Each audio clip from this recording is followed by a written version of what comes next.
하나님의 결합체예요. 타고난다 그래서 변화가 잘하는, 예를 들면 이런 거예요. 국민성, 인종, 내 성격, 이런 건 기질에 다 들어가는 거예요. 그건 절대 불변인 거죠. 그리고 유전적인 것들, 유전적인 타고난 거는 나 싫어 그렇다고 그게 DNA가 없어지는 건 아니잖아요. 그리고 그 다음에 성격 캐릭터는 요거는 딱 끼고 훈련된 기질이에요. 딱 끼고 훈련된 기질이에요. 기질이 딱 끼고 훈련돼서 생기는 게 뭐냐? 성격 캐릭터예요. 이런 성격입니다. 그래서 이런 것은 어떻게 보면 훈련, 교육 이런 데 따라서 변화될 수 있다고 말씀을 드렸어요.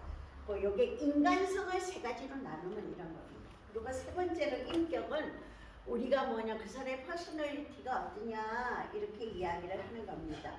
그리고 요거는 다른 사람과 대화할 때 표면에 나타나 버리는 것들이, 아, 그 사람은 인격이 어떤 것 같아. 우리가 이제 이렇게 이야기를 하는 겁니다. 그러니까 사람이 좋은 성품을 가졌다는 것은 큰 축복이에요. 여러분, 좋은 성품은 어떤 것 같아요? 어떤 성품, 우리 전도사님 좋은 저 사람 성품이 참 좋아. 어떤 걸 보면 그런 생각이 나. 뭐 예를 들어서 밝은 사람, 뭐 편안한 사람, 아니면 뭐 신중한 사람, 이런 느낌이 있을 수 있잖아요. 근데 어쨌든 좋은 성품은 예수님이 12제자도 다 달라요.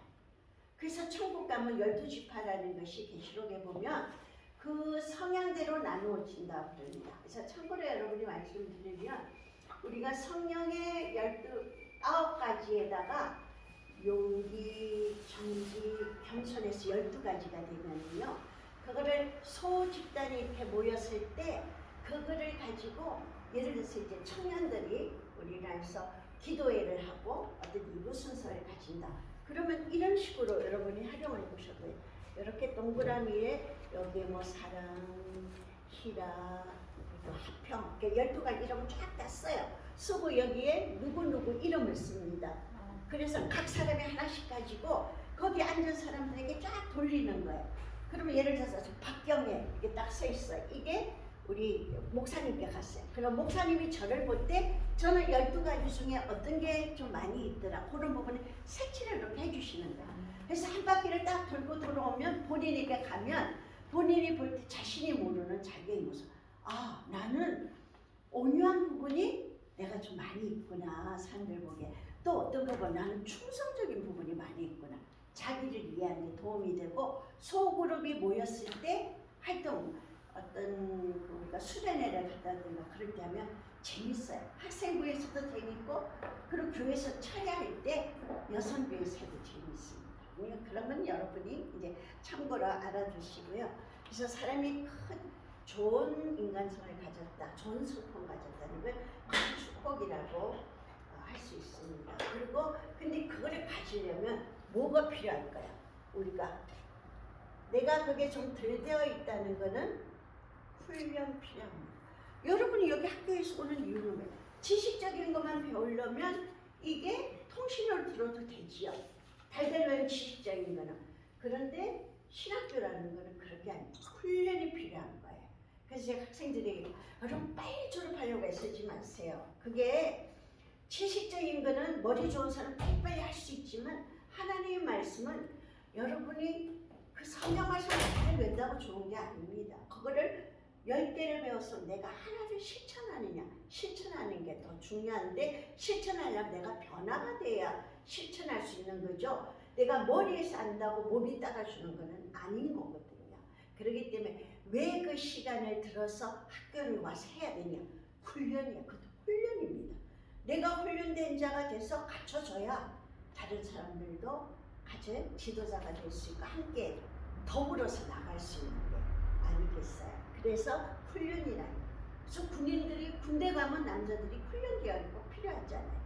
그래서 군대 갔다 온 사람과 안 갔다 온 사람이 차이가 있다, 이런 이야기도 훈련을 얼마나 받았나 이 차이. 근데 이런 거는 훈련으로 이루어질 수 있다.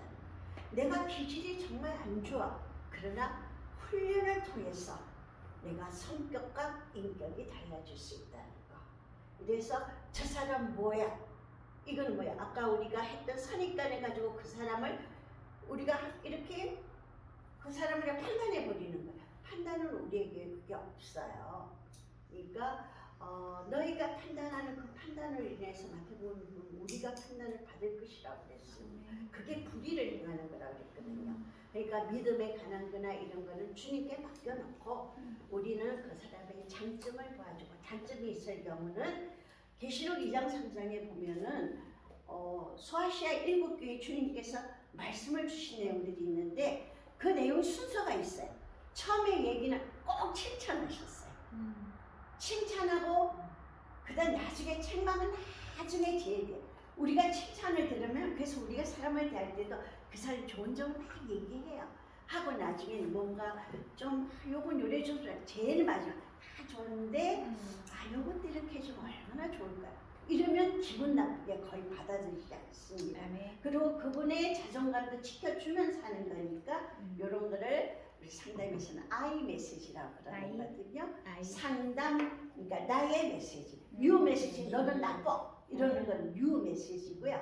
I 메시지라는 건 너가 이러이러하니까 이러면 좋겠다라고 하는 거는 I 메시지. 어째 상담자는 I 메시지를 사용해야 돼요. 그런 I 메시지를 사용하는 사람들은 사람들의 기분 나쁘게 하지 않습니다. 칭찬을 먼저 하고 책망이나 권면은 나중에 하는 거를 성경에서 그런 걸 다 알려주고 있는 거예요. 그래서 훈련을 통하는 것이 중요하고요. 우리의 삶이 늘 행복만 있으면, 얼마나 좋은 일만 있으면 얼마나 좋겠습니까? 그러니까 그 엄마가 있어요. 아들을 두르던 그런 어머니가 있는데 하나들은 우산장사예요. 하나들은 집신을 팔아요. 여러분 아시죠? 네. 그럼 어때요? 비가 오는 날은 우산장사는 좋지만 집신 파는 아들은 안 좋아. 그렇죠. 근데 날이 개이면 집신 파는 아들은 좋은데 우산 파는 아들은 걱정돼. 맞아요. 인생이 이래. 사랑과 고통이 공존합니다. 이게 꼭 같이 다녀요. 제가 그림을 다음에 나눠드릴 텐데 둘이는 쌍둥이에요. 그러니까 사랑이라는 거는 진정한 고통 위에 표현한 사랑이 돌아가는 사랑. 항상 쌍둥이니까 너무 욕심 부리지 마세요. 그러니까 때로는 기쁠 때도 있고 인생이라는 것이 때로는 슬플 때도 있습니다. 그러니까 기쁠 때는 하나님께 찬양하고 슬프거나 아까 공부할 때는 하나님 말씀을 묵상하면서 왜 이런 일이 생겼나 그 떨어진 원인을 말씀을 묵상하면서 찾아보라 이렇게 말씀을 드렸어요. 그래서 인간은 늘 양면성을 가지고 살아간다라는 것이 우리의 인생이라는 것을 알겠습니다. 그래서 그런데 중요한 거는 이런 거를 변화시키는 건 어디에서부터 변화가 돼요? 마음에서부터 이루어져야 됩니다. 우리 마음에서부터. 그래서 모든 것이 우리가 우선 생각하고 마음으로 가서 이게 행동으로 나타나는데 생각하는 거 태교들 아시잖아요. 우리 엄마들은 아기를 낳은 엄마들은 태교라는 거는 뭐라고 그러냐면 좋은 생각만 하고 예쁜 것만 보고 예쁜 것만 먹고 막 이렇게 하는 거예요. 그게 왜냐면 놀랍게도 아이들의 그 영향. 엄마가 그때 굉장히 예민했다. 그럼 아이가 대충 예민한 아기가 태어나요. 그러니까 그런 게 태교라고요. 그런 것을 하더라도 옛날 저희 친정어머니는 식탁에 앉으면 모퉁이에도 못 앉게 하셨어요. 그리고 뭘 하나를 먹어도 따뜻하고 과일을 먹어도 저먹고 허먹는 거. 그 당시 어머니들이 지금 살아계셔서 98세인가 그러시더라고요. 그러니까 그때는 얼마나 더 철저했겠습니까? 그건 왜냐면 영혼은 잉태되는 순간 하나의 생명체예요. 그러니까 귀하니까 그때부터 우리들이 그래서 요즘 애기 엄마들을 잉태하는 순간부터 애기들 음악 들려주잖아요. 영혼이 다 듣고 있기 때문에 잉태되는 순간부터 하나의 생명체로 살아간다. 이런 거를 우리가 하면 좋고 인간관계 교육은 우리가 이제 관계에 대해서 하고 있습니다. 인간관계 교육은 뭐냐 하면 나와 너 우리 둘의 관계에 있어요. 그렇기 때문에 이웃사람과의 관계에 초점을 둡니다. 이웃사람. 하나님과의 사랑은 수직적인 관계죠. 그리고 이웃과의 사랑은 우리가 수평적인 관계라는 걸 여러분이 알고 계시기 때문에 인간관계 훈련이라는 것은 수평적인 영성 훈련이에요. 수평을 이루는 영성 훈련이고 그리고 이 인간관계 훈련은 또 뭐냐면 속 사람과 우리 그 사람의 간격을 좁혀가는 겁니다. 간격을 좁혀서 인격을 통합하도록 자기 성장 훈련이에요. 건강함의 교육이 다만 이웃과의 관계 아니라 나의 속사람과 그 사람의 사이를 좁혀가는 거예요. 우리가 다음에 자기 성격 검사를 이제 하게 되면 내가 사람들에게 보여지는 나의 모습하고 정말 내 속의 나의 모습하고 조금은 참고할 수 있는 그런 내용이 이제 있어요. 그때 우리는 사람들이 보여지는 내가 다 온전히 우리일 수도 있고 아니면 조금 다른 부분이 있을 수도 있어요. 그건 아무도 몰라. 본인만 알아요. 이제 그런 부분을 우리들이 알면 좋겠습니다. 그래서 인간관계의 기본 개념을 한번 살펴보도록 할게요. 자, 교재를 보시고요. 사람은 이미 주어진 조건 속에서 태어나게 된다. 그리고 주어진 환경을 통하여 개인의 가치와 정체성을 체험한다. 이런 상황 속에서 개인이 반드시 기억해야 할 것은 모든 사람은 관계성을 형성하면서 살아가고 있다는 것이다. 그리고 이런 관계성 없이는 생존할 수가 없다는 것이다. 이런 관계를 성립할 수 있는 환경은 서로에 대한 기도가 없어져야 됩니다. 그럼 무인도에 홀로 있으면 어때요? 그거는 그냥 있을 뿐이지 상대가 없어요. 6쪽입니다. 책 6쪽. 책의 6페이지. 6쪽에 보시면요. 무인도에 홀로 있으면 상대가 없으므로 내가 그냥 혼자 인간일 뿐이에요. 그리고 관계를 맺을 수가 없다는 이야기입니다. 자, 그리고 상호관계성을 가지기 위해서는 상대방이 어떤 여건에 있든 간에 그 사람이 가진 독특한 입장을 이해할 때 가능하다. 근데 중요한 건요. 상대방이 가지고 있는 것을 나의 것과 비교하지 않고 있는 그대로를 어떻게 해요? 인정해야 됩니다. 내 마음에 들지 않아도 인정해줘야 돼. 저 사람 저거 너무 싫어. 그게 그 사람이에요. 내가 싫다고 그거 없어지는 거 아닌 거거든요. 그래서 인정하는 거 참 중요합니다. 그래서 상대방의 입장에 가보는 접근성을 가질 때 비로소 상대에 대한 이해의 폭을 넓히고 대화의 차원으로 들어갈 수 있습니다. 혹시 여러분은 사람을 만났어요. 그럼 내가 먼저 다가가나요? 다가가시는 분. 안녕하세요. 반갑습니다. 이러세요. 아니면 상대방이 나에게 오기를 기다리시는 편이세요. 목사님은 다가가실 것 같으시고. 바뀌더라고요. 그래요? 다가간대지. 안 그러시더라고요. 근데 이제 그런 부분도 웬만하면 여러분이 먼저 다가가시면 됩니다. 자, 이런 이제 목사님하고 전도사님이 앉아 계셨어요. 이렇게 돌아보시고 안녕하세요. 그냥 인사만 해보세요. 안녕하세요. 자, 악수해보세요. 안녕하세요. 자, 그런데 이제 지금 할 수 없지만 서로 스킨십을 하면서 안녕하세요. 반가워요. 어떤 것이 친근감이 갈까요? 스킨십 할 때 친근감이 죠. 그래서 어린아이들은 자주 하는 스킨십을 많이 해줘라 그럽니다. 그리고 아이들이 어려서 지나갈 때 남자아이들은 아빠가 더 많이 필요해요. 아빠. 요즘 남자아이들이 엄마들이 더 세요. 그러니까 남자아이들이 잘못된 부분을 다른 건 아니지만 요소적으로 유약해. 요즘에 남자들이 좀 유약해요. 군대를 가보면 쓰러지는 사람들이 예전처럼 다 쓰러져요. 훈련받을 청년들이 없어요. 그러니까 아주 강도를 낮췄는데도 조심스럽다는 거예요. 그런 게 왜냐 시대가 여성들이 너무 많이 활동을 하는 건 상관없어요. 그런데 이제 이런 소리 저도 예전에 목소리 좀 지금 호랑이처럼 변해요. 여자들은 그거 45세 되면 여성들은 남성 호르몬이 나와요. 남성들은 여성 호르몬이 나와요. 이제 생애 주기를 배울 때 이제 이런 건 할 겁니다. 그렇기 때문에 남성분들은 오히려 중년에 들어가면은요 더 외로움도 타고 쓸쓸해하고 좀 이렇게 섬세해지는데 여자들랑 자녀들이 다 컸잖아요. 그러니까 힘이 듬듬듬 파워, 항원이온이 많은 이유 중 한 요인도 작용을 해요. 자식들이 다 누구 편? 대부분이 엄마 편이에요. 그러니까 이제 나이 들어서까지 남편 시중 들고 싶지 않아. 나 힘들고 싫어. 이런 항원이온이 많이 절대로 그러면 아니 되는 건데 그러는 거예요. 그게 뭐냐면 이 생리적인 심리적인 거에 따라서 사람이 점점 달라지기 때문에 그래서 어쨌든 우리 여성들의 목소리가 커진 거는 사실이에요. 그래서 아들은 장가 보내 머나먼 당신 멀고먼 당신이 되는 거예요. 아들은 뭐 그게 속어처럼 나오는데 시대를 반영하는 그런 이야기거든요. 그 왜냐 어떤 가정에 아들이 있는데 굉장히 자상해요. 그 아들. 다른 시집 가서 가까이서 애기들이 있고 근데 그 아들이 이제 봉급을 타오면 엄마를 이제 봐주면서 하고 싶은 거 엄마 다 말만 하라고. 왜? 자기가 장가가면 그렇게 해줄 수 없으니까. 그때는 자기가 혼자가 아니고 와이프가 있으니까 그렇게 해줄 수 없다. 나 혼자 있을 때 엄마 마음껏 하세요. 이렇게 얘기한다는 거. 그냥 그래야 평안하고 또 가정은 여자 말을 잘 들어야 평안합니다. 그런 이것이 우리의 흘러가는 시대의 이야기인 것 같으나 실제 삶의 이야기.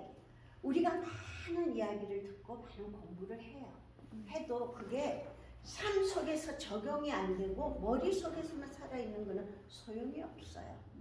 10개를 알면 머릿속에서 100개 가지고 있는 것보다 10개 배우는 거 한 가지를 실천하는 게 중요하다.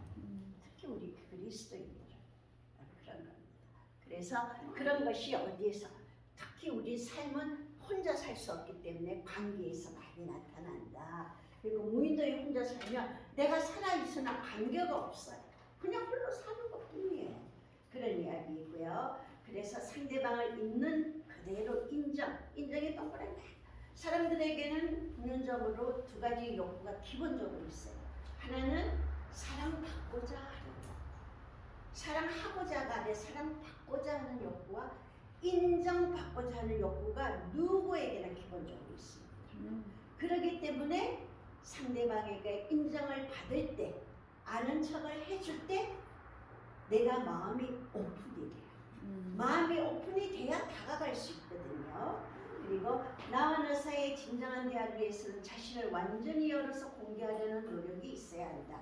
진정한 개인은 자신의 고립에 생기는 것이 아니라 사람과 사람 사이의 만남에서 발생하는 것이다.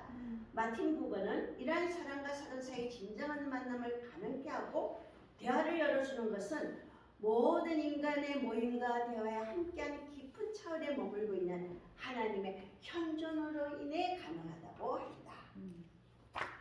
여러분 들에 핀 꽃이 들꽃이 어때? 굉장히 조그맣습니다. 그러니까 어떤 사람은 초라하다고 싫어하고 어떤 사람은 참 그게 이뻐요. 우리 어머니는 그렇게 들꽃을 꽃을 완전 좋아하셨지만 들꽃을 그 조그만 들꽃을 그렇게 좋아하시더라. 얼마나 예쁘냐. 바람이 불면 살랑살랑하는 그게 사람들 눈에 잘 띄지진 않지만 언제나 그 무성한 옆에 잡초 사이에서 뛰어나는 게 얼마나 아름다우냐. 생명력이 또 강하다 이렇게 얘기하셨어요. 근데 이거는 뭐냐면 들에 핀 꽃은 주변에 잡초가 많을수록 돋보여요. 많을수록 돋보인다는 거예요. 그러니까 어떤 여자 청년이 창업을 했어요. 그래서 직원들이 일 처리하기 너무 마음에 안 드니까 막 해고를 시켜버려요. 그러니까 회사가 잘 운영이 되질 않아요. 근데 그래서 자기 아버지 때는 이제 이 물려받았는데 너무 회사가 번창을 해서 물려받았어요. 그래서 어떻게 이럴 수가 있냐. 나는 일 못하는 사람들 다 잘라버리고 잘하는 사람들만 남겨놓고 그랬는데 이거 어떻게 해서 이렇게 번창이 되지 않고 자꾸 일은 점점 안 되고 회사가 점점 망해져가지 이렇게 이제 고민을 해서 그 아버지 생각을 해봤대요. 해보니까 아버지는 직원들과 눈높이 대화를 하신 거예요. 그 자기 개인으로 친분도 가지시면서 그 사람의 사정 얘기도 들어주고 위로도 이러니까 서로 마음이 통하니까 직원들이 일을 정말 열심히 하는 거예요. 그랬다는 거예요. 이것이 우리가 이 상담이라고 그래서 관계라는 것이 회사나 기업에는 상관이 없다. 아니에요. 삼성은 이제 여러 가지 문제도 있겠습니다만 뭐가 되느냐면 이게 인격적으로 존중을 해줘요. 존칭을 일하시는 여자분들은 전부 여사님 또 뭐니 요즘은 이제 직분을 가져도 다 그냥 무슨 님 이렇게 부른답니다. 그리고 뭐 그다음 책상을 부장이라 해서 가진 게 아니라 직원들과 똑같은 그 자리 그렇게 하는데 부를 때만 누구 님 치워도 부장님 아니래요. 그냥 님. 이러니까 서로 이게 격의가 없이 가까이 지내면서 일을 점점 더 할 수 있는 이런 게 굉장히 거기는 그런 방식을 좀 잘하는 것 같아요. 제가 어린이날인가 직원들 아이들 초청하는 그때 있을 때 제가 한 번 갔었어요. 한 번 갔더니 시간을 얼마나 정확히 지키는지 보통 그런데 늦게 들어가고 막 사람이 원치 많은 그 넓은데 쓰레기통이나 이런 데 옆에 흘러져 있을 수 아니에요. 인원이 배치가 되었고 순식간에 깨끗해지고 정확히 시간이 딱 되니까 동시에 다 쫙 물 밑에 쏟아져요. 이야 이거구나. 이 사람들이 신뢰와 그런 바탕이 세워주는구나. 그래서 큰 기업으로 성장을 하는구나. 그게 기업뿐만이 우리 개인도 마찬가지입니다. 그래서 근데 개인은 마음을 읽어주는 것. 이것이 아주 중요하다는 걸 여러분 기억하시고요. 노숙자를 돕는 이제 부부가 있었어요. 노숙자를 도와주시는데 사계로 의식주도 제공을 하고 기술도 익혀주고 막 이랬는데 그분들이 감사는 하지만 가까이 지지 않았어요. 근데 한 번은 그래서 무슨 행사가 있어 같이 식사들을 이렇게 하는데 물을 큰 양동이에 넣고 이렇게 지금은 절대 코로나 때문에 같은 거 쓰는 거 허락이 안 되죠. 근데 큰 예전에는 양품 같은데 뭘 사람이 많이 갖다 놓고 거기서 같이 막 너도 마시고 나도 마시고 막 이렇게 했습니다. 그런데 이 사장은 거기서 거의 같이 마시고 같이 먹어요. 그래서 사람들하고 친해지는 거예요. 그전에는 그런 걸 절대 안 했답니다. 안 하고 그냥 기술 익혀주고 물질로 이런 것만 계속 후원하고 제공해 줬는데 언제부턴가 동참해서 함께 했대. 그때 너무나 가까워져서 그들이 밝은 새 생활을 찾아나가는데 아주 속도가 빨라졌다는 거예요. 자, 이거 뭐예요? 마음을 읽었다는 이야기입니다. 상담은 관계를 맺는다는 것은 서로 마음을 읽어야 된다는 거예요. 자, 그러려면 우리가 사람은 뭐냐면 서로 상생의 관계예요. 서로 비교의 관계가 아니라 나도 살고 너도 살아요. 같이 살아요. 그래서 비교하지 말고 지배해서는 안 돼요. 그래서 서로 상생의 관계라는 거 기억하시고, 자, 그 다음에 인간의 출생을 먼저 살펴볼게요. 자, 가장 근본은 왜 이런 것이 이런 마음이 되어야 되는가 원인을 알아야 되지 않을까요? 인간의 출생은 우리 사람들은 누구의 형상으로 지어졌어요? 창세기 1장 26절에 보면 우리의 형상이에요. 우리가 누구예요? 성령 삼위일체 하나님 형상대로 우리가 지어졌습니다. 그래서 지정의를 갖춘 하나님의 형상으로 우리는 지어졌어요. 근데 성부는 뭐예요? 흙입니다. 그래서 죽으면 흙으로 돌아가죠. 영혼은 하나님 주님께로 가고요. 자, 인간의 생명력과 욕구입니다. 인간의 가장 기본적인 것은 욕구예요. 자, 이 욕구가 요게 우리의 모든 것을 지배하는 겁니다. 욕구에는 인간의 가장 기본적인 우리 바탕이에요. 욕구에는 첫 번째로 뭐가 있느냐 하면은 육체적 욕구 있어요. 육체적 욕구. 두 번째는 심리적인 욕구. 세 번째는 영적인 욕구가 있습니다. 자, 요 세 개가 우리들에게 채워져야 되는 건데요. 이 육체적인 욕구는 어떤 거냐면 생리적인 거예요. 생리적인 겁니다. 설명을 드릴게요. 이 생리적인 개인적인 욕구는 어떻게 뭘로 채워야 될까요? 여러분 육체적인 욕구는 뭘로 채울까요? 물질로 채워. 그러니까 그런 게 다 물질로 들어가요. 생리적인 욕구라는 거예요. 육체적인 욕구, 먹고 마시고 이런 것들 전부 생리적, 생존할 수 있는 가장 기본 욕구예요. 자, 이것을 여러분 이거는 물질로서 채우는데 아기가 태어나면서 응애 울어요. 이게 생리적, 육체적인 욕구입니다. 그리고 아기들은 울어야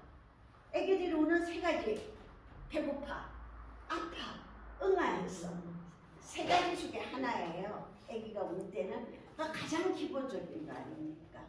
먹고 싸고 하는 것들. 그리고 또 젖을 빠는 거는 얘 아가야 너 젖 이렇게 빠는 거야? 누가 아니에요. 아닌데 그 빠는 게 본능적인 겁니다. 육체적인 연구는 진짜 모두가 본능적인 거예요. 젖을 애기가 막 빤다는 것이고요. 그리고 물을 우리 인간의 몸의 70%가 물이에요. 물을 먹어야 살 수 있는 거거든요. 그래서 이런 육체적인 욕구는 체온을 보존하고 배변하고 수면하고 이런 모든 것은 육체적인 욕구다. 이렇게 우리가 알면 되겠습니다. 자, 두 번째 심리적인 욕구. 요게 대인관계를 이루고 있어요. 심리적인 욕구는 대인관계를 이루는데 여기 욕구의 가장 중요한 두 가지가 요게 심리적인 욕구가 대인관계를 말합니다. 우리가 관계훈련 지금 하고 있지요. 여기에서 첫 번째 뭐냐? 사랑받고자 하는 욕구. 두 번째 인정받고자 하는 욕구. 누구나 있어요. 저도 있고 목사님도 있고 전도사님도 있고 집사님들도 있으시고 이렇게 다 있는 겁니다. 자, 그렇기 때문에 아기가 어떻게 엄마를 그렇게 알아보는지 신기하지요. 이런 것이 전부 심리적인 거예요. 상호 엄마와의 이런 걸 관계를 통해 갖고 알게 되고요. 이런 거예요. 아기가 우리 밥에 자다가 아파서 울어요. 엄마는 어때요? 자다가도 이러는데 아빠는 자요. 아빠와 엄마는 좀 다릅니다. 심리적으로 하나님 좀 다르게 만들어 놓으셨어요. 근데 요즘은 그렇게 하다가는 아내도 구박받고 빨리 일어나고 발기질 당할 수도 있습니다. 요새 엄마들 사나워진 게 아니라 지금 시대가 우리 요즘 여자들이 좀 무서워요. 드세졌어요. 옛날처럼 너무 순종한 그런 여자들은 많지 않은 것 같습니다. 자, 그러게 해서 이거는 인간은 혼자 살 수 없기 때문에 사랑받고 사랑해야 돼요. 그래서 관계가 맺어져야 합니다. 그리고 이거는 대인관계이기 때문에 사회적인 거예요. 사회적인 것이어서 뭘 해야 되느냐? 사회활동을 해야만 채워질 수 있습니다. 심리적인 욕구는 내가 사람과 사회활동을 하면서 나에게 채워질 수 있는 것들이라는 거예요. 우리가 이렇게 이야기를 해요. 사랑은 인생 학교의 필수 과목입니다. 모든 게 사랑으로부터 이루어지잖아요. 그래서 아이를 낳지 않은 사람은 인생의 삶, 결혼을 해도 아기를 낳지 않으면 참 그 부모가 되고 안 되고 차이가 있어요. 결혼을 해도 아기가 없어서 좀 다릅니다. 그러니까 요즘은 어때요? 강아지, 고양이들을 많이 키우면서 대리만족을 대신 하고 있더라고요. 왜냐하면 그런 게 없으면 내가 사랑받고 사랑하고자 하는 욕구가 채워지지 않으면 뭔가 결핍이 되어 있는 거예요. 그래서 애완동물을 많이 키우는 이유도 그 중에 하나라고 볼 수가 있어요. 그리고 존경할 수 있는 사람이 있으면 좋죠. 우리 청년들에게는 롤 모델이 있을 수도 있습니다. 롤 모델. 나는 누구처럼 되고 싶다. 그래서 인정받는 인격자로 성장하는 거 좋고요. 옛날에 성철 스님이 열반에서 되게 좀 유명하셨죠. 근데 그분은 물은 물이요 산은 산이다. 결국 그분이 그런 얘기를 남기셨고 죽기 전에 열반종할 때 뭐라 그러냐면 나는 용서받을 수 없는 죄인이다. 나는 죽음 앞에 서 있다. 이렇게 마지막 말씀을 남겼다고 그래요. 우리가 왜 종교를 필요로 하나요? 신앙생활을 필요로 한다. 뭘 해결하죠? 기독교는 제 문제, 죽음을 해결하기 위해서. 그걸 해결하신 분이 누구세요? 제 문제를 해결하고 죽음에서 지금 사순절을 지나가고 있습니다만 부활하신 분이 예수님이다. 그걸 해결하신 분이 예수님이죠.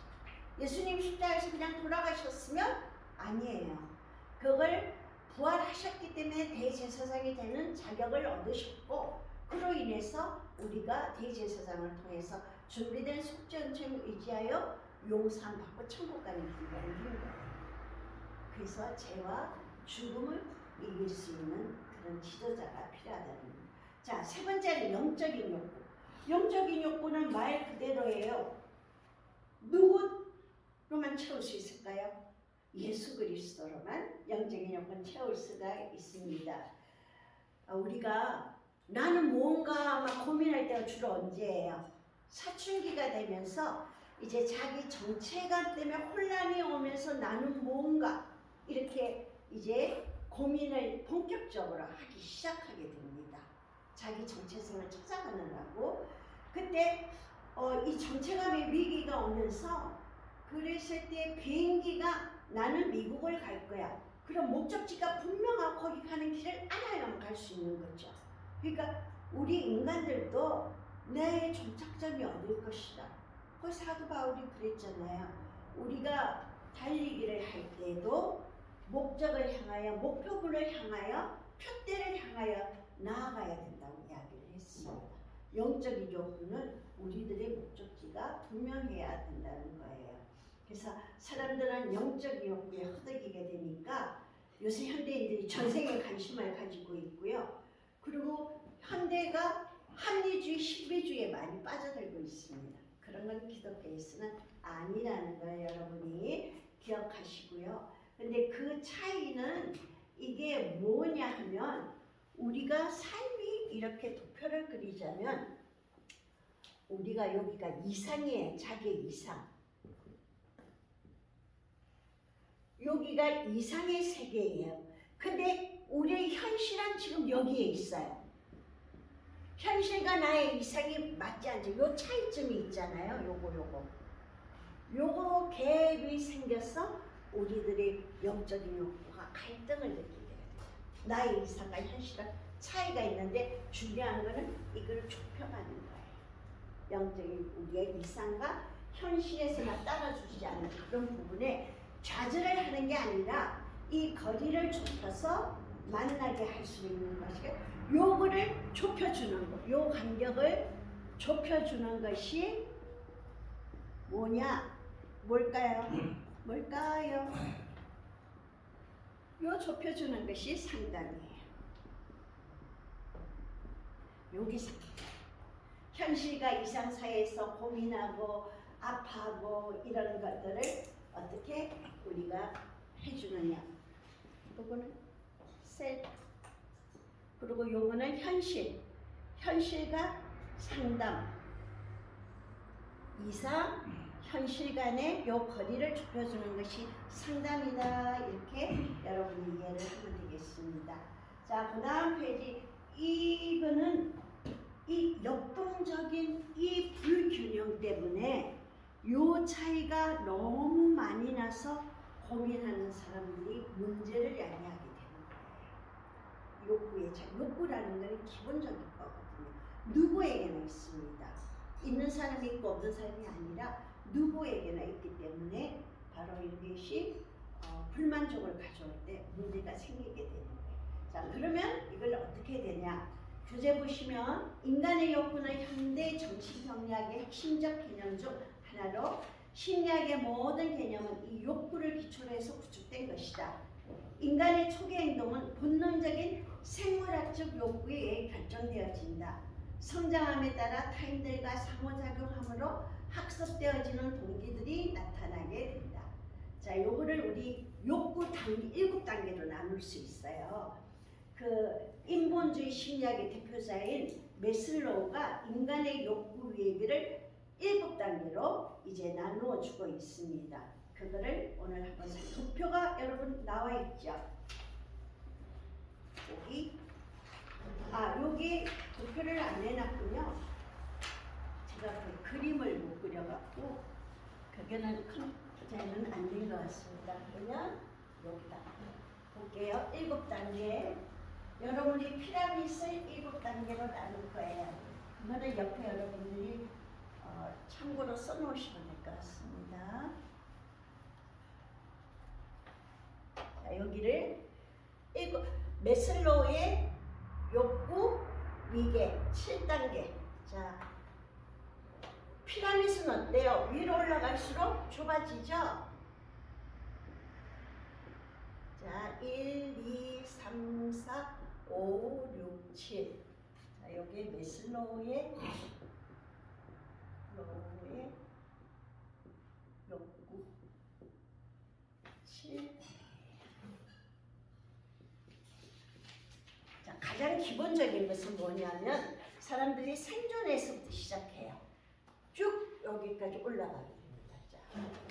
자, 사람들은 자 참고로 요 욕구가 채워지면 그 다음 단계로 나아가요.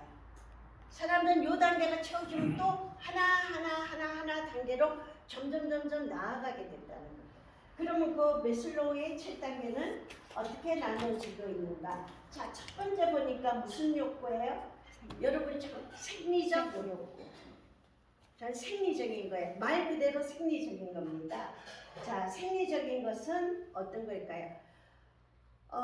요즘은 그런 거 이제 좀 많이 없어졌어요. 예전에는 그거 구루마라고 그러는 옛날에 거기에 과일 같은 거 넣고 이렇게 길에서 팔았잖아요. 노점상. 그런데 단속반이 와서 잡아요. 그러면 그 노점상 하다 할머니 그걸 밀고 막 가는데 과일이 또르르르르르 들려서 차길로 들어갔어요. 그러면 차길로 들어가면 그거는 그냥 버려야죠. 근데 그 할머니 그걸 딱 멈춰놓고 그 흩어져 굴러가는 과일을 쫓으러 가는 거예요. 저걸로 내가 먹고 사는 거예요. 이런 것이 생리적인 욕구예요. 1단계 생존을 위한 거. 그건 뭐냐면 음식이나 물이나 공기나 또 사람의 몸을 채우는 수면도 이런 것이 만족하느냐 아니냐. 그러니까 인간 생존에 필요한 욕구와 본능을 채워주는 것을 따라가는 거예요. 그게 생리적인 욕구 1단계입니다. 자, 근데 이제 먹는 게 해결됐어요. 먹는 게 해결이 되면 자, 두 번째는 뭐냐 하면은 안전 욕구. 두 번째 안전의 욕구. 자, 이걸 먹고 자는 게 해결이 먹고 됐는데 먹고 마시고 해결이 되니까 내가 기거할 곳이 있어야 돼. 집이 있어야 되잖아요. 주거가 돼야 되는데 처음에는 없으니까 난 잠깐 월세라도 괜찮아. 월세가 됐어요. 그 다음에 어디 전세 가고 싶어. 전세가 됐어요. 그 다음에 내 집 사고 싶어요. 그래서 그날 내가 내 욕심이 안전히 거할 곳을 찾는 거예요. 그러니까 두 번째 단계는 주거의 안전 욕구가 사람들에게 있게 된다는 겁니다. 그거는 신체적인 안정과 편안함을 위해서 그리고 심리적인 불안과 공포로부터 내가 벗어나. 여기는 내 공간이야. 집에 들어가면 여러분 집은 편안한 휴식 공간이 되어야 된다고 얘기하잖아요. 그거는 뭐냐면 나에게 안전의 욕구를 채워주기 때문이었어요. 자, 이제 먹고 마시는 거 됐어요. 이제 내 귀가 집도 돼 안전한 공간이 됐네. 그 다음에 이제 요게 차례차례 하나씩 나아가는 거야. 그럼 세 번째는 뭐냐? 소속감과 사랑의 욕구. 자, 소속감과 사랑의 욕구는 뭐냐면 이제부터 관계 맺기 시작합니다. 내가 먹을 것이 되었으니까 내가 소속감 갖고 싶어. 그래서 사회활동을 사회에 이제는 접촉을 하게 되고 사람들과 관계를 맺고 다른 사람들과 더불어 사랑하고 나누고 이렇게 나아가야 됩니다.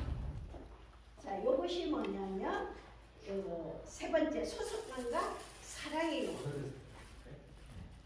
그 다음에 네 번째는 뭐냐면 자존심의 욕구예요. 이제 사람들하고 어울려졌습니다. 이번에는 뭐냐면 인지적. 이때부터는 자기 성취. 이때부터는 자기 성취. 자기 성취. 이때는 생존이었잖아요. 이제 많이 올라왔어요. 안전욕구에게 여기서부터 사회활동을 시작하고 이제 4단계에서는 자기 성취감을 느끼기 시작합니다. 자기 성취감을 느끼려면 어때요? 사람들로부터 인정을 받아야 돼요. 그러니까 이때는 자기 자존심이 인정을 받기를 원합니다. 그래서 타인이 자기를 소중히 생각하고 인정해 주기를 바라고 자기가 자기를 높이기 시작해요. 이때부터 자기 성취가 이루어지는 것이 4단계예요. 그 다음 또 5번째는 뭐냐 하면 인지적인 욕구예요. 그러니까 4번째가 자존심의 욕구예요. 이때 자존심이라는 단어가 나오는 겁니다.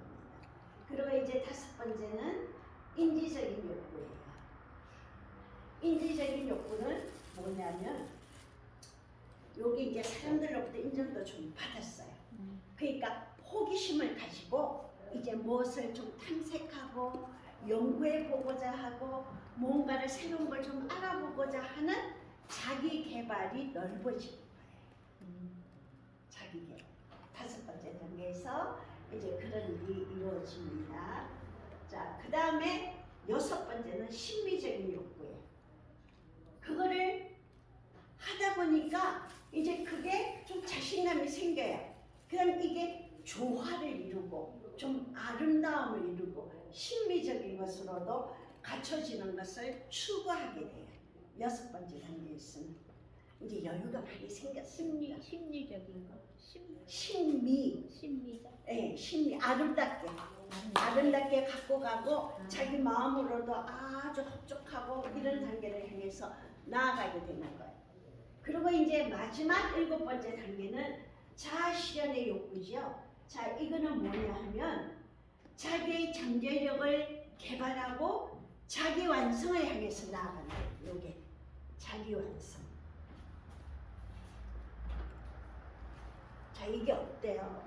사람들이 우리가 기본적인 우리 인간 마음속에 있는 기본적인 욕구의 7단계가 사람이 살아가는데 가장 중요한 게 생존이에요. 그리고 지금 먹고 살기 바쁜데 다른 내가 뭐 집을 어떻게 꾸미고 요즘 패션이 어떻고 그런 거 상관없어요. 나는 지금 먹고 살아야 돼.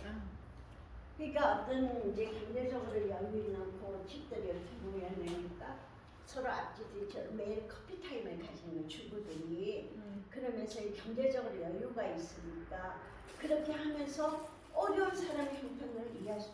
부자가 왜 가난한 사람의 마음을 몰라줘요? 여러분 그러지 마세요. 우리가 생각을 다시 해보면 경제적으로 여유가 있고 내가 그런 데에 대해서 쪼들림을 당해보지 않으면 그런 마음을 동참을 할 수가 몰라요. 일부러 그러는 게 아니라 그런 어떤 기회가 주어지지 않았으면 모르는 거예요. 그래서 그런 겁니다. 제가 우리 함께 사는 사람하고 결혼해서 돈을 엄청 많이 벌어 사업이 너무 잘 됐어요.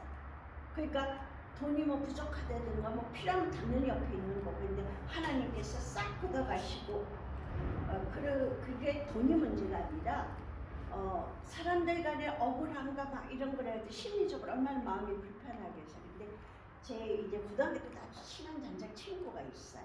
근데 그 친구가 미국으로 가서 미국에서 목회생활 오래 은퇴하고 지금은 들어와 있습니다. 근데 그 친구가 하기 전이었어요. 신학 공부를 하러 가기 전인데 한국에서 아주 엘리트 회계사 사무실에서 근무하고 있었어요. 근데 모든 사람이 다 카운슬러예요. 얘가 여의도 큰 빌딩에 있어요. 근데 걔가 저랑 친한데 제가 그때 너무 힘들어요. 그런 모습을 처음 봤지만 그때 저에게 이렇게 얘기해요. 경혜야, 너가 지금 그렇게 지금은 참 힘이 들지 모르지만 나중에 너와 같은 일을 겪었던 사람에게 너가 그때는 참 도움의 말을 해줄 수 있을 거야. 근데 걔가 그런 얘기를 했어요. 근데 저는 그 친구는 말을 많이 하진 않아요. 근데 정말로 제가 힘들 때 한마디 해주는 것이 그래 결국 그 좋은 직장들 미국으로 유학을 2번이나 갔다 오고 대학원을 2개나 가지 결국 나중에 나 신학 공부하러 미국 간다 가고는 거기 시민권 없고 미국 가기서 공부 끝내고 미국 시민이죠. 그러니까 미국인 목회 감리교 거기서 안수받고 거기 목회를 했어요. 미국인 목회를 20몇 년 했어요. 그러고는 이제 온 지 몇 년 안 됐어요. 일찍 좀 은퇴하고 부모님이 계신데 큰딸이어서 너무 오랫동안 근데 완전히 미국 사람이에요. 문화가 거기가 적어갖고 근데 그 친구가 그래서 제가 정말 그랬을 때는 멘토 같았어요. 근데 그 말하면 결혼을 결정할 때도 엄마 아버지 말을 했더니 너가 선택을 하는 거고 선택을 하는 거에 대해서는 자신이 책임을 지는 거야. 걔는 딱 그래서 넌 시집까지 가면 신문기재라고 그랬는데 결국은 목회자가 됐어요. 그래서 그런 것이 그 당시에 깊이 몰랐어요.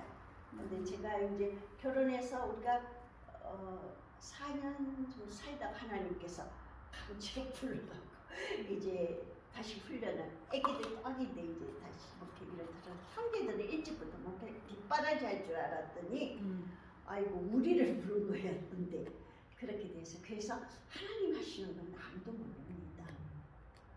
그런 것을 우리가 볼 때 이제 처음에는 하나님 완전히 바닥부터 시작하고 처음부터 훈련을 다시 시작했는데 아주 스파르트 시간을 받았어요. 우리 목사님 아주 강직하신 분이기 때문에 저는 그 따라가고 숨이 턱에 찼습니다. 그러면 또 막 뭐라고 그러면 스파르트식으로 저를 교육시켜갖고 막 혼돈내고서 믿음은 하나님은 측정하실 수 있는 거니까 나의 믿음에 대해서 뭐라고 얘기하지 마시오. 이렇게 됐었어. 제가 되게 순종하고 착한 아이였거든요. 근데 그때는 그런 얘기를 하게 되더라. 하나님이 그리고 처음 받을 때 그 처음 신학교에서 그 목사님이 그러셨어요. 여러분이 어쩌다 사모가 됐다고 내 남편이 목회자가 돼서 내가 사모가 됐다 착각하지 마십시오. 여러분은 하나님이 사모라는 사명자로 택하신 겁니다. 그러니까 여러분도 준비하고 사명 감당해. 그렇게 1년 동안 훈련을 열심히 받았어요. 사모대학 해갖고. 근데 그게 굉장히 도움이 됐어요. 그분이 그러셨어요. 여러분 어쩌다 내 남편이 그렇게 하나님 이미 정해진 걸 때 돼서 만나게 위해서 하신 거라고 그렇게 해요. 그러니까 여러분들 내가 나이도 뭐 어쩌다 그게 아니라 하나님의 예정을 우리는 알 수도 없었어요. 저는 결혼하면 아주 평범하고 예쁘고 재밌게 살려고 아주 결심했던 사람이에요. 공부도 더 안 하겠다 생각했던 사람인데 하자마자 10년 엄청 했습니다. 막 우리 애기들 데리고 밤늦게까지 학교 다녔어. 둘 데리고. 근데 우리 아이들이 너무 잘 따라줬어요. 그래서 우리 애들도 상 받을 뻔했대요. 너무 잘해줘서. 그러니 제가 얼마나 감사하겠어요. 걔들이 엄마 어쩌고저쩌고 그럼 제 성품에 저는 주저앉기 쉬웠을 거예요. 한 번도 안 그랬어요. 대학 졸업할 때까지도 한 번도. 그래서 하나님이 다 키워주셨다. 제가 굉장히 정이 많고 이런 사람이에요. 인간적인 사람이 강한 사람이에요. 하나님 앞에서 그게 거침이 되거든요. 그런데 하나님 그런 부분을 딱딱딱딱 하셔갖고 막 스파르트식으로 교육받으면서 막 이렇게 했었어요. 그러니까 그거는 우리 생각대로 되는 게 아니라 하나님이 하시는 건 비교할 수 없는 거예요. 근데 준비된 자를 쓰시기 때문에 하나님 왜 이렇게 하시지? 너무 궁금해 하시면서 그냥 순정을 하시면 시간이 다 지나고 나면 그래서 그때 하나님 나를 이렇게 하셨구나. 막 그래서 이제 개척을 하겠다고 그러실 때 나는 못 가요. 우리 동서도 사모죠. 우리 신우도 사모죠. 다 집안 목회자 집안인데 사모들 어려운 제가 알아요. 하나님 나 그거 못해요. 절대 못해요. 절대. 그러다가 나중에 집이 순식간에 팔리네요. 그렇게 몇 년 동안 나가지 않지. 그러니까 그때 하나님 앞에 하나님 나 아무것도 못하니까 하나님 죽이도 살리도 알아서 하셔. 책임 다 지세요. 그래갖고 하나님한테 그냥 책임을 딱 인가시켜. 그 다음부터 나는 꼴찌 사모예요. 꼴찌 사모예요. 또 꼴찌. 우리는 아파도 안 돼요. 뭐 해도 안 돼요. 막 그러면서 지냈어요. 근데 그런 거 할 여지 없이 처음부터 일을 너무 많이 시키셔갖고요. 맨날 철야해야지. 막 청년들 보내. 애들 40-50명씩 보내. 그래갖고 하여간 정신없이 제가 그렇게 훈련시키시더라고요. 근데 하나님이 감당하게 하셔. 두려워할 것도 하고 분명히 우리는 돈이 하나도 없어요. 분명히 하나도 없어요. 그런데 뭐 금요일마다 목사님 동기들이라서 도와준다고 맨날 오셔요. 촬영 집 막 잘 키우고 신나게 다 그분들을 다 먹이고 해야 되잖아.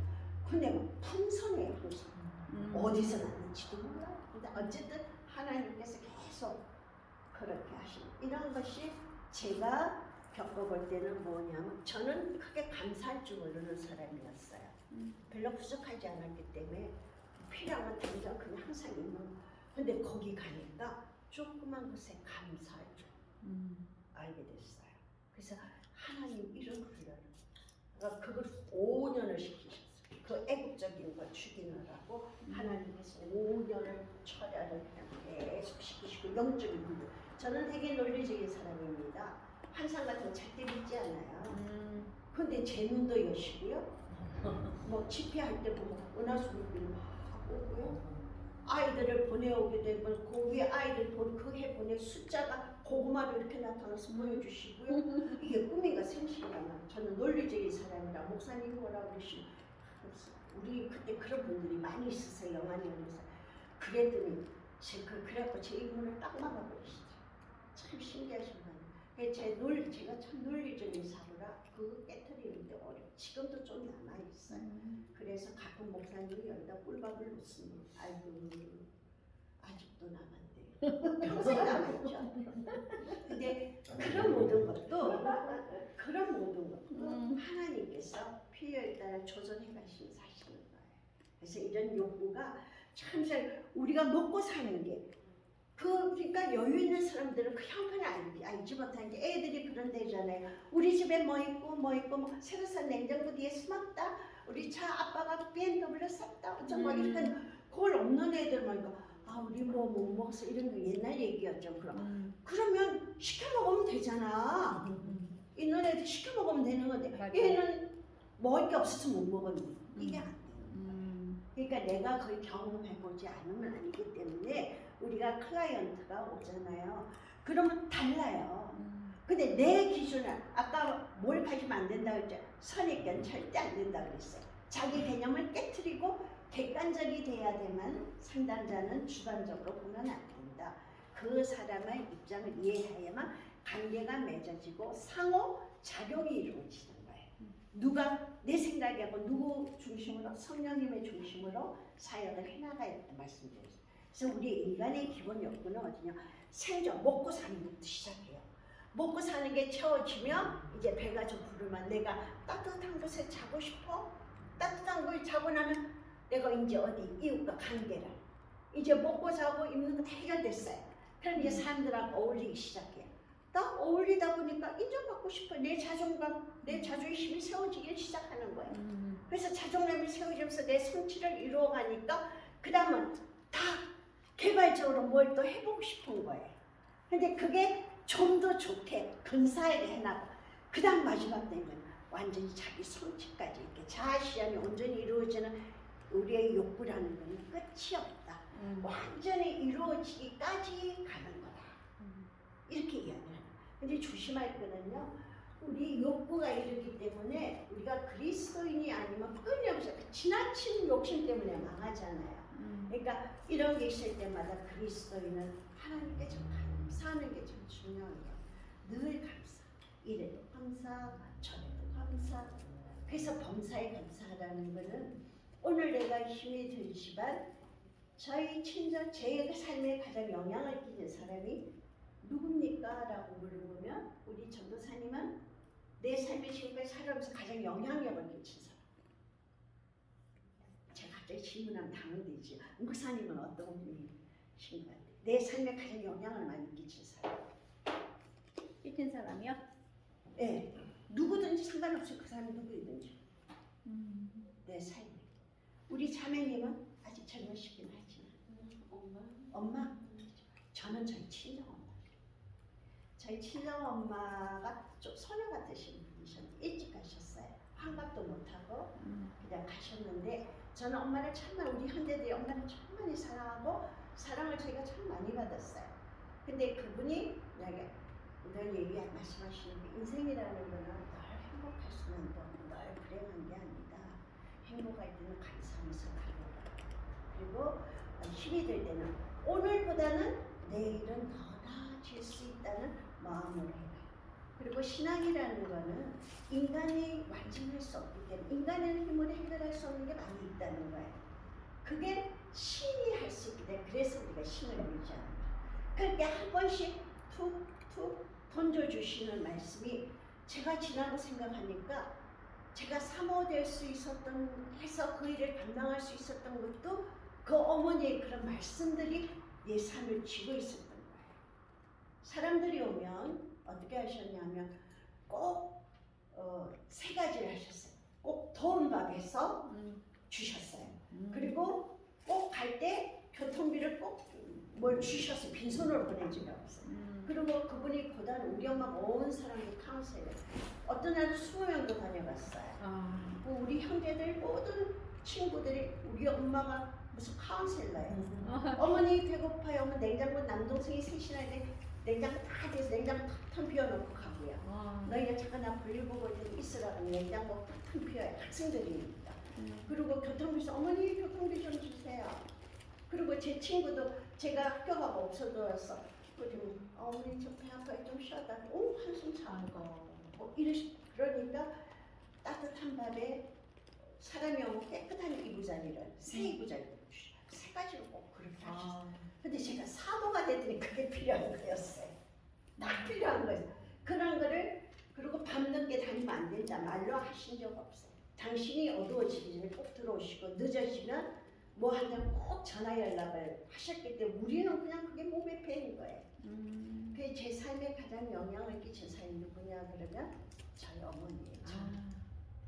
지금도 생각하면 보고 싶어 참. 그리고 꽃을 너무너무 좋아하셔갖고 항상 요만한 손바닥만한 공범에 있어도 1년 주심으시고 화장실까지 꽃을 다 심을 이렇게 꽂아 놓으시던 분이셨어요. 그러니까 그분이 우리 딸이 4살 때 어머니가 돌아가셨는데 우리 딸이 기억하는 외할머니는 꽃을 참 좋아하십니다. 그래서 엄마 외할머니를 만나러 갈 때는 엄마가 그 우리 고속터미널 밑에 꽃시장 있잖아요. 거기 그런데 항상 꽃을 이만큼씩 안고 갔다 이렇게 자기는 기억합니다. 그러니까 이것처럼 우리 세계에 영향을 끼치는 그래서 나는 참 우리 그런 엄마 아버지를 만날 수 있다니 참 감사하다. 그래서 많이 몰랐던 걸 많이 누릴 수 꽃꽂이를 가르쳐 준다든가 사교축을 가르쳐 준다 우리 엄마가 다 가르쳐 주셨어요 저는.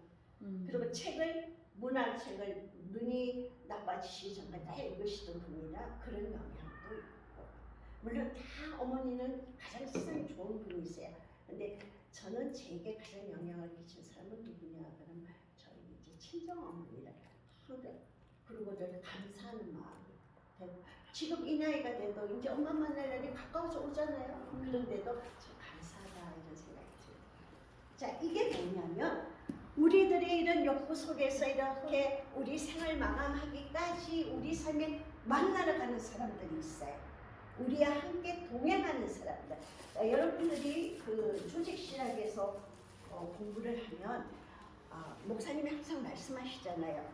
애굽 땅에서 출발해서 이스라엘 백성들이 애굽에서 이스라엘 백성들은 성경은 이스라엘 역사와 예루살렘을 중심으로 쓰여진 책이 성경이잖아요. 그럼 이스라엘 여기에 가나안 땅 들어가기까지